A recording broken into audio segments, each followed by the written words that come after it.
Sa natitirang aktibidad ng Kasanggayahan Festival 2024, kinansila ang buong detalye ng balita. Nasa linya ang aming News Director, Jomar Hestre.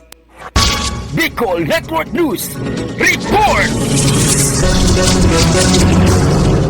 Ipinahayag ng pamalang panlalawigan ng Sorsogon ang pagkansila ng lahat ng natitirang aktibidad ng Kasanggayahan Festival 2024 na orihinal na naka-schedule mula October 14 hanggang 28 nitong taon.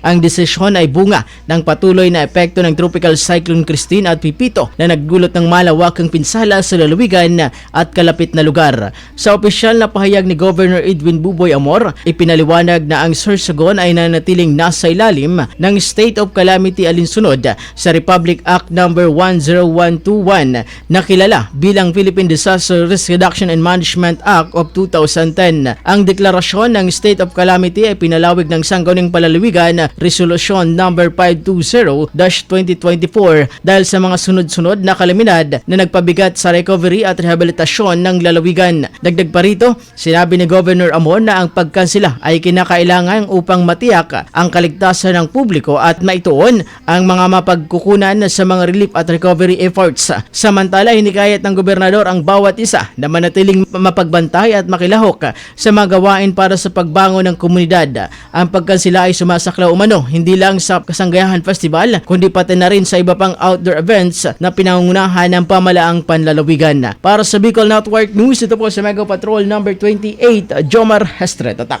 tunay na serbisyo.